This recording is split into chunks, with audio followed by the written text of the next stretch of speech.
বাবারে, হ্যাঁ তোর মা কালি গেছে।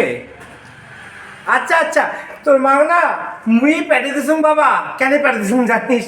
তোর মার না বুকের ব্যথাটা খুব বাড়ি গেছে, তুই না ভালো করে জানিস। 3 বছর আগ থেকে তোর মার বুকের ব্যথাটা, তার জন্য মুই পেটে দিছুম ভ্যালোরত। মুই জানো তুই ওটিকে না যে আসিস, তুই না মোর ঠিকাদার। মুই কছু মোর বেটা ওটিকার ঠিকাদার, সেই কামাই করেছে মোর বেটা ঠিকাদার দাঁড়াইছে। আজ মুই কোনো অভাব অভাব মনে করং না, তার জন্য তো করুন না। বাবা রে, তুই খুব ভালো, তোর মার চিকিৎসাটা ভালো করে করিস, ঠিক আছে? বাবা রে, কি করলু? মুই ভালো থাকি, মুই ভালো আছো বাবা, ভালো আছো। শুধু তোর মার চিন্তাটা করিয়াই থাকো, তোর মা যাতে খুব ভালোভাবে অপারেশনটা করিয়া বাড়ি আইসি না বাবা। কি কথাটা করলো আর একবার কত বাবা? তোর মা অপারেশনের সময় মরে গেছে।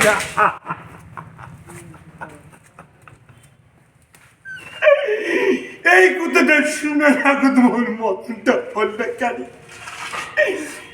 তোর মা না খুব কষ্ট করে তোর মানসিক করিছিল। মুই তো সেদিন ভাত জনে পারো নাই। তোর মা না বাসাত কাজ করিস বাবা রে, বাসাত কাজ করিয়া তুই মুঠি ভাত টিফিন বাস করিয়া তুই খুয়াইছিল বাবা রে। মত থাকি না, তোর মা আরো বেশি কষ্ট করিস রে, বেশি কষ্ট করিস।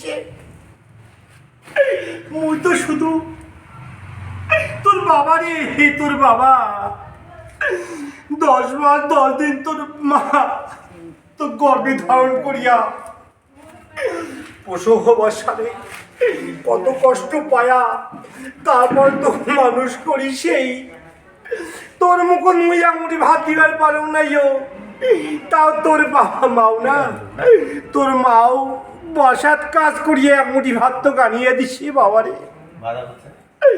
ও বাবা, তুই যা করিস না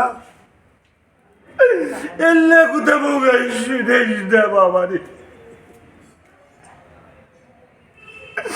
এই কথাটা শুনে তোমার মরণ না কানে। হে ঠাকুর, হে গোবিন্দ, তোর মা সব করি। মুই আর বোধহয় বাঁচিম না রে বাবা, মুই আর বাঁচিম না।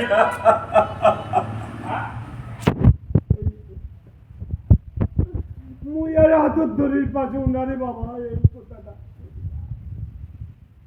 তোর মাক মুই বিয়ে করিয়ে কত জ্বালাতাম, তোর মাক দিছো দিবার বলো আজ এই কথাটা। তোর মাও যে মুখ ছাড়িয়া চলে গেল, সেই যাতে বৈকুণ্ঠে তার পায়, মুই যাতে আর পারো না, মুই যাতে মুই যাতে আর পারো না রে বাবা, মুই যাতে আর পারো না।